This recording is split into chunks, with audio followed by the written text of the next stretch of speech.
అందరికీ నమస్తే అండి. నా పేరు అనిల్ కేత. జనగలం ప్రేక్షకులకు స్వాగతం.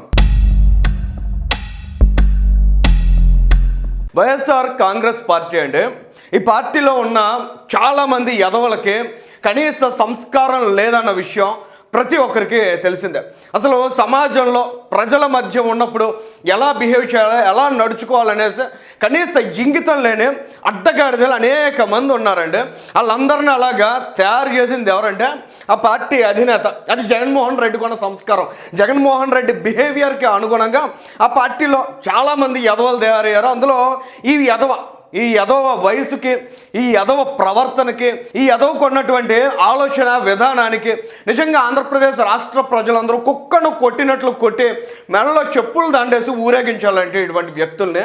ఎందుకంటే ఈ సన్నాసి రాంబాబు, ఆంబోతు రాంబాబు, అంబటి రాంబాబు గారు రాజకీయాల్లో చెప్పబడుతున్నటువంటి ఈ విచక్షణ లేని వెధవ ఇవాళ చంద్రబాబు నాయుడు గారి గురించి మాట్లాడినటువంటి మాట ఏంటంటే, చంద్రబాబు నాయుడు గారి వయసు ఎంతంటే 76 ఏళ్ల వయసులో ఆయన ఆంధ్రప్రదేశ్ రాష్ట్రం కోసం రాత్రనగా పగలనగా శ్రమిస్తూ ఉంటే ఇలాంటివంటి పోరంబోకులు అందరూ కలిపి ఆంధ్రప్రదేశ్ రాష్ట్రాన్ని సర్వం శాంతం నాశనం చేస్తే ఈ రాష్ట్రాన్ని ఏదో ఒక రకంగా గట్టెక్కించాలి, ఈ రాష్ట్రాన్ని గాడిన పెట్టాలి, ఈ రాష్ట్రంలో ఉన్నటువంటి యువతకి పిల్లలకి ఒక మంచి భవిష్యత్తు చూపించాలని కష్టపడ్డా ఆయన చేసిన తప్ప ఎందుకంటే ఇలాంటి వాళ్ళందరూ ఆయన మీద కక్ష కట్టారు? ఎందుకంటే అంత నీచంగా మాట్లాడుతున్నారు? ఆ రోజుల్లో చంద్రబాబు నాయుడు గారు సతీమణిని ఉద్దేశించి ఈ వెధవులు అందరూ కలిపి ఏం మాట్లాడారంటే, ఇవాళ అటువంటి వ్యాఖ్యల తర్వాత జగన్మోహన్ రెడ్డికి కనీస జ్ఞానం కలగాలి కదా. అంత బుద్ధి లేని అడ్డగాడిదల్లాగా ఇలాగా రోడ్ల మీద పశువుల మందను వదిలేసినట్లు ఈ మందను అంతా విడిచిపెట్టాడు. ఇవాళ చంద్రబాబు నాయుడు గారు ఏం తప్పు మాట్లాడారంటే, కల్తీ జరిగింది వాస్తవం కాదా, నెయ్యి కల్తీ జరిగింది అనేది వాస్తవం కాదా, ఛార్జ్ షీట్లో చాలా స్పష్టంగా చెప్పలేదా, కెమికల్స్తో తయారు చేశారు ఆ పదార్థాన్ని, అసలు దాన్ని నెయ్యి అనడానికి కూడా లేదు అనేటువంటి అభిప్రాయం చాలా స్పష్టంగా సిట్లో మనం చూసాం కదండి. దాన్ని సింథటిక్ ఘీ అని అన్నారంటే దాని అర్థం ఏంటంటే, ఇవాళ చాలా స్పెసిఫిక్గా అందులో మెన్షన్ చేశారు కదా, 10% లోపల జంతువుల కొవ్వులు ఉన్నట్లయితే డిటెక్ట్ అవ్వడానికి అవకాశం లేదు. కానీ వీళ్ళు తయారు చేసినటువంటి సింథటిక్ గీలో జంతు కొవ్వులు లేవని చెప్పడానికి లేదు, అందుకు అవకాశాలు కూడా ఉన్నాయనే విషయం చాలా స్పెసిఫిక్గా స్పష్టంగా సిట్ రిపోర్ట్ చెప్పింది. నిజంగా జంతు కొవ్వులు లేవా ఉన్నాయా అనే విషయం కాసేపటి ఉంచండి. అసలు ఎందుకంటే కెమికల్స్తో తయారు చేసినటువంటి నెయ్యి వాడాల్సిన పరిస్థితి వచ్చింది? అసలు ఎందుకంటే టీటీడీలో ఉన్నటువంటి కఠినమైన నిబంధనలన్నిటికీ కూడా గేట్లు ఎత్తేసి జగన్మోహన్ రెడ్డి ఆ నీచుడు, ఆ సుబ్బారెడ్డి అని ఉంటాడు, ఇంకొక పోరంబోకుల బ్యాచ్, ఒకరు ఇద్దరు కాదు కదా, చాలా పెద్ద బ్యాచ్ అది. మరి వాళ్ళందరూ ఎందుకంటే అలాంటి సవరణలు చేశారు? టీటీడీ ఎవరు బాబు గారి సొమ్మండి? రాజారెడ్డి సొమ్మ, రాజశేఖర్ రెడ్డి సొమ్మ?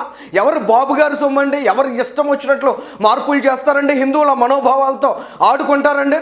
ఇలాంటి యదవులందరూ నిలువెత్తు నామాలు పెట్టుకుని ప్రజలకు పంగనామాలు పెట్టాలని ప్రయత్నాలు చేస్తారా? వీడు నోట్లో యాసిడ్ పోసి కడగాలండి. ఎక్కడికి వెళ్తున్నాడు? గుడికి వెళ్తున్నాడు. మెడలో ఏం వేసుకున్నాడండి? ఇక్కడ ఈ శంఖ చక్రాలు కనిపిస్తున్నాయి కదండి.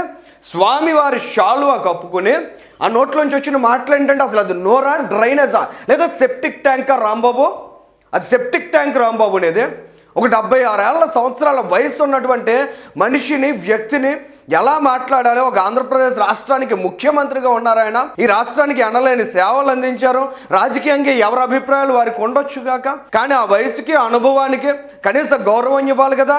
జగన్మోహన్ రెడ్డి ఆ రోజుల్లో పట్టాభి అనే ఒక నాయకుడు ఒక మాటని వాడుకలో కొన్ని తెలంగాణ వంటి రాష్ట్రాల్లో కూడా, తెలుగు రాష్ట్రాల్లో కూడా చాలా వాడుకలో ఉన్నటువంటి ఒక మాటని ప్రయోగిస్తే పొద్దున్న లేస్తే నీ పేటీఎం బ్యాచ్ అందరూ కూడా అందరికీ కామెంట్స్లో అటువంటివే పెడుతూ ఉంటారు.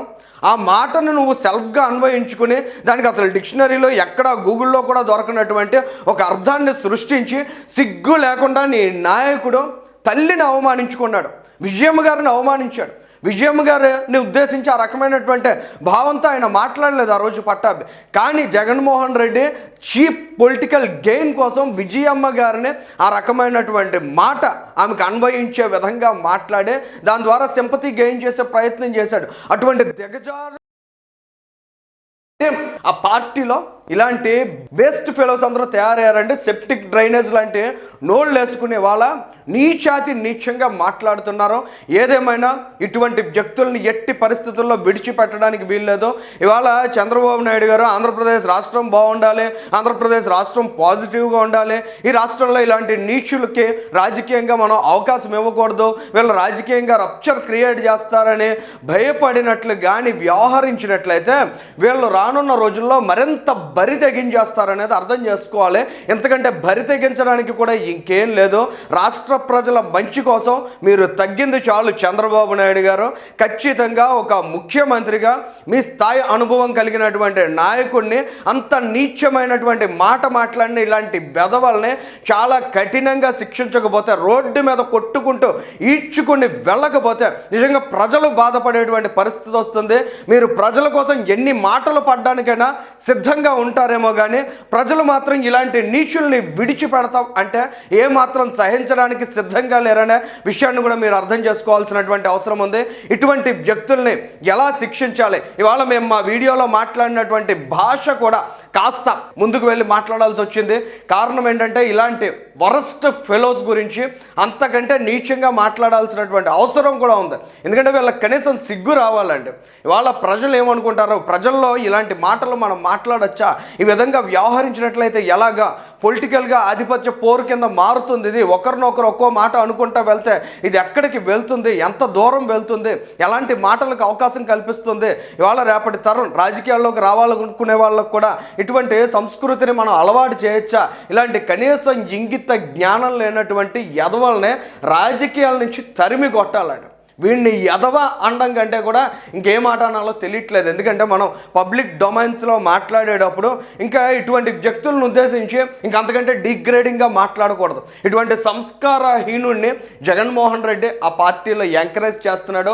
ఇటువంటి సన్నాసి రాంబాబులు ఎంతమంది కలిసి వచ్చినా ఆంధ్రప్రదేశ్ రాష్ట్ర ప్రజానీకం ఖచ్చితంగా అభివృద్ధి వైపు, ఈ రాష్ట్రాన్ని తిరిగి గాడిన పెట్టగలిగే సత్తా ఉన్న నాయకుడి వైపే ఉంటారు. కానీ ఇలాంటి నీచుల్ని మాత్రం వెనకేసుకురారనే విషయం చాలా సుస్పష్టంగా అర్థమవుతుంది.